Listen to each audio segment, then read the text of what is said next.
окупанти збирають ще. Nous devons aider le continent africain. To live with us, the European dream. Good friend of Taiwan. Europe 1, bonjour. La revue de presse internationale à 7h moins le quart. Nous sommes en Italie d'abord ce matin. Bonjour Antonino Galofaro. Bonjour. Vous êtes à Rome pour Europe 1. Alors qu'est-ce qui fait la une de la presse italienne ? Les 2 centres de rétention de migrants que l'Italie a installés en Albanie. Ils ont ouvert leurs portes hier. Le premier navire est parti, écrit la Repubblica. Un groupe de migrants est accueilli dans les structures et soumis à une procédure accélérée pour savoir s'ils peuvent entrer en Italie ou non.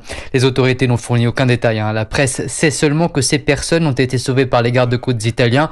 Les moins vulnérables, que des hommes provenant de pays jugés sûrs, ont ensuite été transférés sur un navire de la marine militaire, détaille l'ANSA.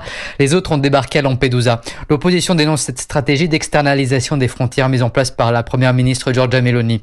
Pour le secrétaire de Plus Europe, cité par Avvenire, ces centres sont des lieux où l'application du droit italien et européen est de fait incertaine. Nous sommes maintenant au Maroc avec vous, Alexandre Blanc. Vous êtes à Rabat pour Europe 1. De quoi parlent les journaux marocains ?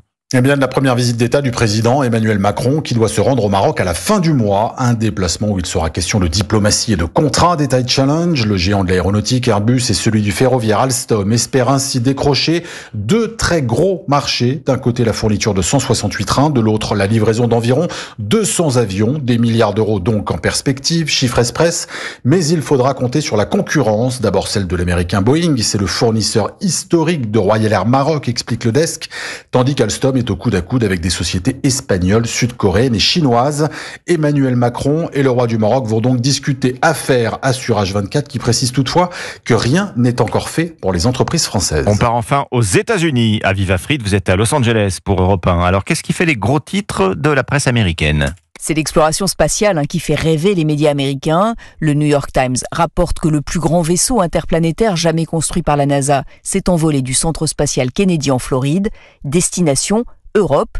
Pas le continent, mais une des lunes de Jupiter, précise le quotidien.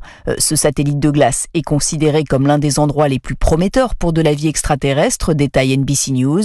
Le Wall Street Journal explique que la glace d'Europe surplombe en effet un océan aussi grand que 2 fois tous les océans terrestres. Selon CBS News, l'Europa Clipper, c'est le nom du vaisseau, devra donc déterminer si cette lune pourrait être habitable. Cela prendra du temps. USA Today rappelle que le voyage fait près de 3 milliards de kilomètres et il faudra être patient, souligne le Washington Post.